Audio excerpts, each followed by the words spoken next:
katika nyumba yake. Bwana apewe sifa. Kwanza pigia Yesu makofi mazuri.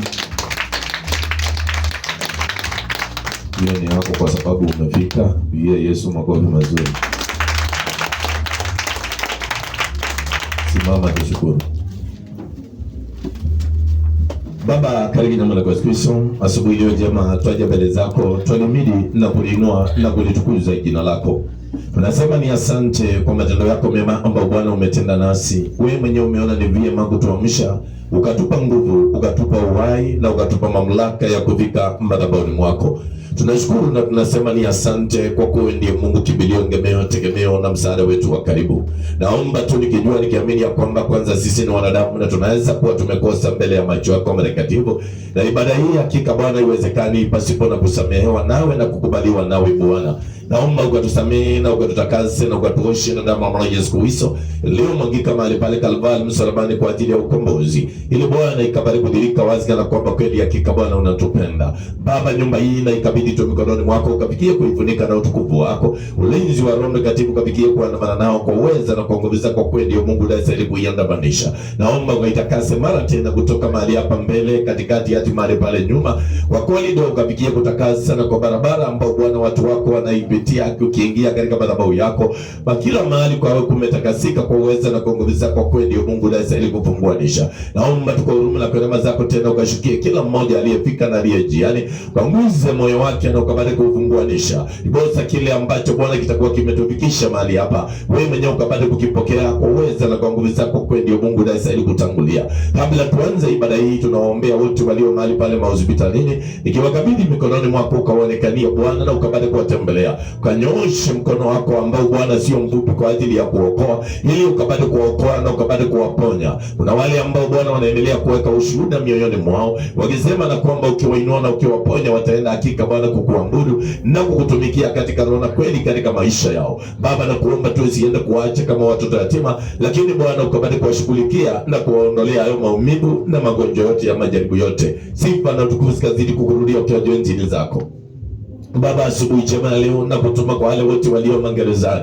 Kuna wale ambao Bwana walifungwa na makosa yao, na kuna wale ambao Bwana bado wamefungwa lakini hawakuwa na makosa. Wote ni watoto wako. Naomba ukabali kuwatembelea Bwana na ukabali kuwafunguanisha na ukabali kuwatendea vile ambavyo Bwana utendea akina Petro wakati ambao walikuwa mahali pale gerezani, akina Paulo na Sila. Kwa kuwa ndio Mungu kimbilio, ngemeo, tegemeo na msaada wao wa karibu. Bwana, naomba tu nikawakabidhi tena walio masafarini mikononi mwako tena ukabali kuwaongoza na ukabali kuondoa kila laini yoyote ambao Bwana ni ule mshetani katika hizo barabara, ili katika safari zao wakapige kule ambao wanaelekea salama salamini kwa uwezo na kwa nguvu zako kweli ndio Mungu la stahili kuabudiwa. Baba, kila mmoja tena hakika Bwana katika ibada hii naomba ukanguze moyo wake na ukapate kufunguanisha akapokee kilicho chema, ili akienda kuaga madhabahu haya utukufu wako ukawa umewafunika, kwa kuwa ndio Mungu kimbilio, ngemeo, tegemeo na msaada wetu wa karibu. Kienda kuanza tukaanze na wewe katikati tukapate kukuona katika ukamilisho. Tutashukuru na pia tutasema ni asante.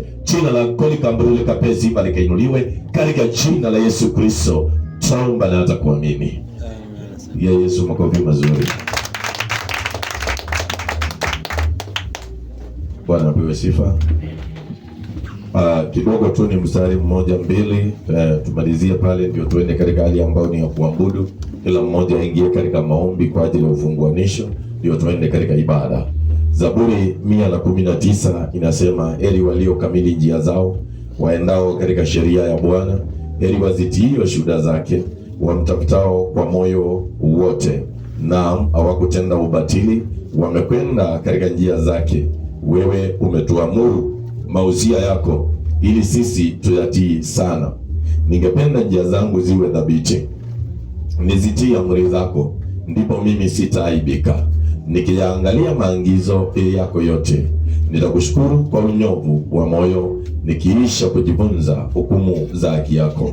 Nitazitii amri zako, usiniache kabisa. Bwana apewe sifa.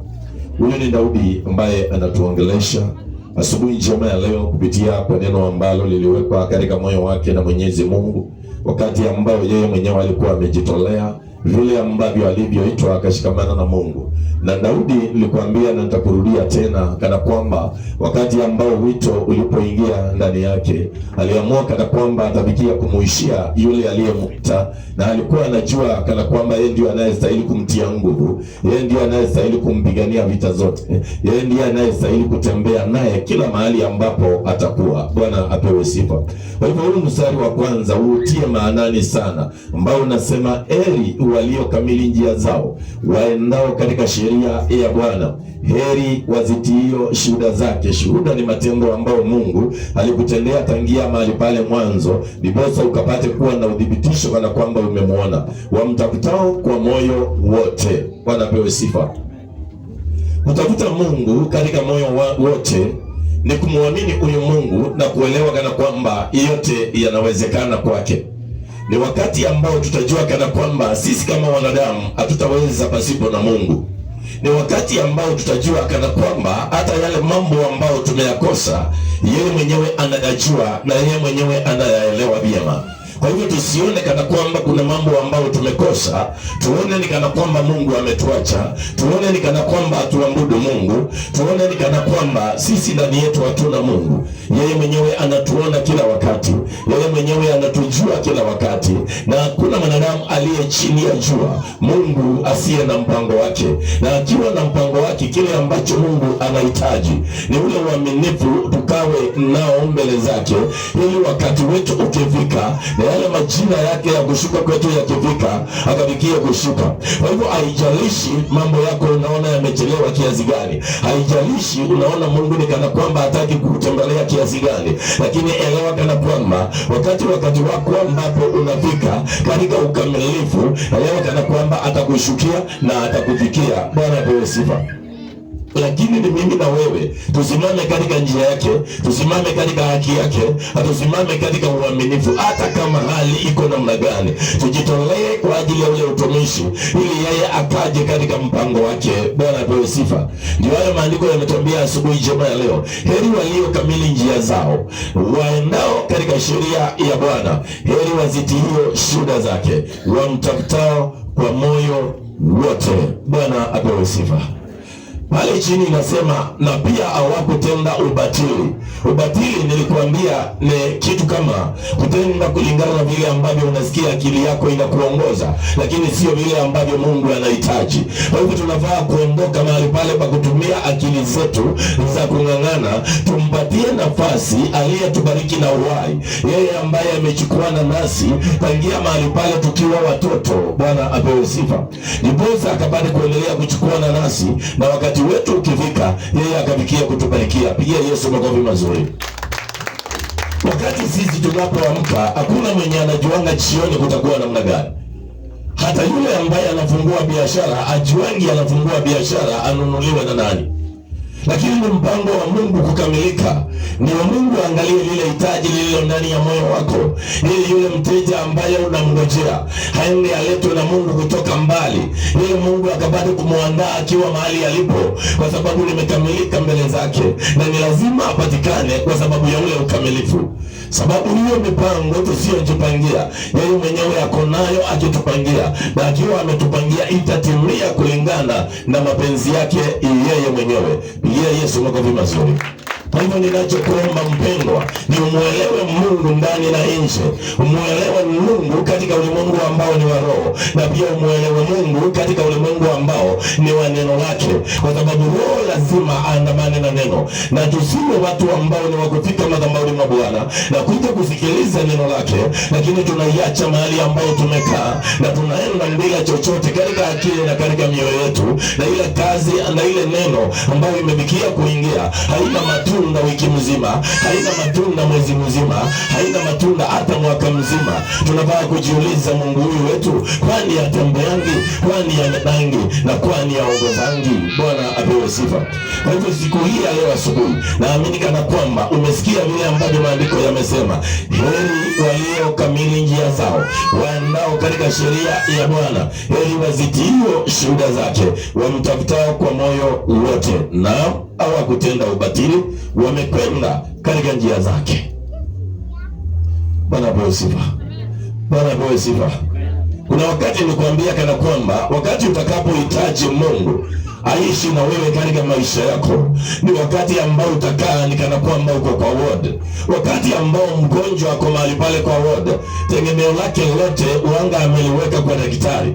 Wakati masaa ya ndawa imefika, wakati ambao wa madaktari watapitia mahali pale akose kupewa ile ndawa, yeye mwenyewe lazima abaki akiwa anajiuliza maswali na anangojea mpaka dakika ya mwisho ambao daktari atakuja kusema na kwamba leo hii ndio siku yako ambao ni ya mwisho ya kuwa mahali hapa, kwa hivyo utaenda kuondoka hospitalini kuelekea nyumbani. Hapo ndipo kutakuwa na furaha ya kuondoka. Bwana apewe sifa.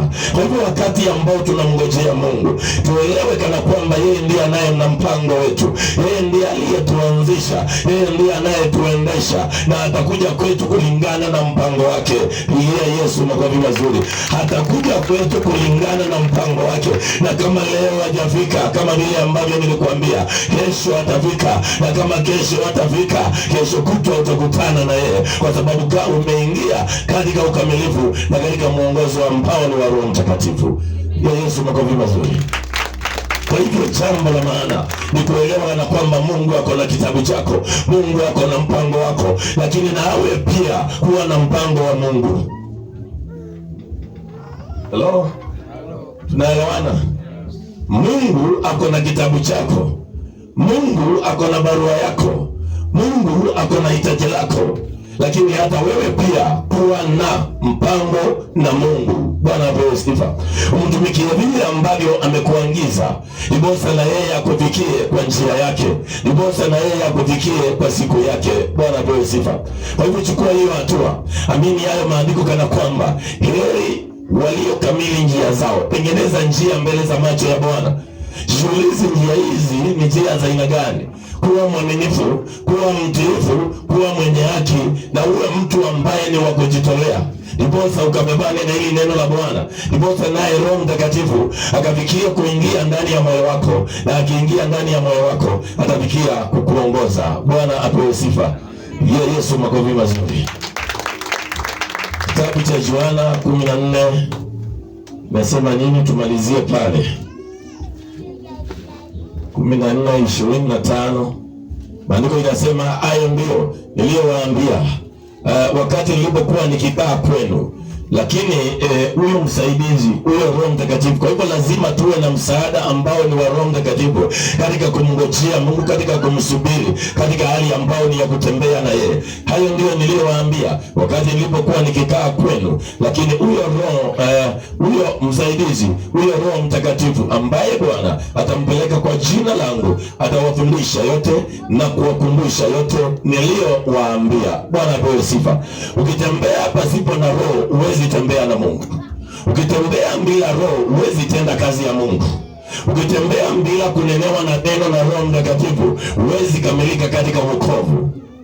Lakini wakati utakapohitaji ukamilike mbele za macho ya Bwana, ni wakati ambao utakapoomba ili Roho Mtakatifu awe ndani yako. Maandiko imetuambia kana kwamba yeye ndiye atakayetufunza, yeye ndiye atakayetukumbusha, na yeye ndiye atakayetuongoza. Hakuna kingine chochote ambacho kina uwezo wa kukuongoza na ukafikia kufanikiwa wakati ambao unajidai kana kwamba umeokoka. Pasipo na Roho hakuna msaada. Bwana apewe sifa. Sababu ametuambia sitawaacha kama watoto yatima, lakini nitawaletea msaidizi, ambaye huyo msaidizi ndiye atakayokukumbusha yale ambao niliwaambia kutoka mahali pale mwanzo, na akitukumbusha inatupasa kuenda nayo ili tukafikie kufanikiwa, tukafikie kubarikiwa, tukafikie kufunguliwa milango, na pia tukafikie kupiganiwa vita. Pigia Yesu makofi mazuri. Pale juu kuna maandiko inasema pia hapo juu kidogo, mstari ambao ni wa 13 unasema, nanyi mkiomba lolote kwa jina langu hilo nitalifanya, ili Baba atukuzwe ndani ya Mwana. Mkiomba neno lolote kwa jina langu nitalifanya. Mkinipenda mtazishika amri zangu, nami nitamuomba Baba, naye atawapa msaidizi mwingine. Bwana apewe sifa. Mkinipenda, yeyote yule aliye na upendo kwa Yesu, yeyote yule aliye na upendo kwa Mungu, yeyote yule ambaye anahitaji Mungu akatende kazi njema kwake, yeyote yule ambaye anahitaji Mungu akafungue milango kwake, lazima hawe na upendo kwa huyo Mungu. Lazima zile amri ambazo ametuamrisha zikaishi na yule mtu katika moyo wake na katika maisha yake. Bwana apewe sifa. Hapo ndipo nafasi ya mpaoni ya Mungu kujifunguanisha na kuachilia Roho Mtakatifu ili akawe kiongozi wetu. Kwa hivyo hatuwezi mpenda Mungu na amri zake tumezitupilia mbali. Hatuwezi kumpenda Mungu na sheria zake hatuzijui na hatuzifuati. Tutakuwa tunafanya kazi ya bure, tutakuwa tunaharibu wakati wetu. Lakini sasa ukirudi nyuma uangalie kana kwamba kweli, kwa sababu Roho Mtakatifu anastahili kuwa ndani yetu ili tukakamilike, ukamkaribishe katika moyo wako na umwambie Mungu, bila wewe, bila Roho Mtakatifu mimi ni bure. Kwa hivyo wewe njoo kwangu, Yesu njoo kwangu, Roho Mtakatifu njoo kwangu, nikitembea nitembee nawe katika ukumbusho na katika kunifunza. Pia Yesu makofi mazuri. Hapo ndipo nimekwambia nafasi ya kubarikiwa itapatikana, nafasi ya kufunguliwa milango itapatikana, na nafasi ya kuendelea kumjua Mungu zaidi na zaidi itapatikana. Na chochote unachohitaji katika maisha haya, Mungu ataanza kukipangia mpangilio ambao ni wa kutimia. Bwana apewe sifa. Kwa hivyo nikukaribishe katika ibada ambayo ni ya siku ya leo. Lakini maandiko imetuambia, heri waliokamili njia zao, wamtafutao Mungu kwa moyo wao wote.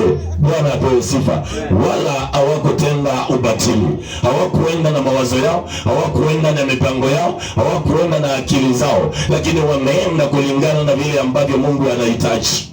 Bwana apewe sifa.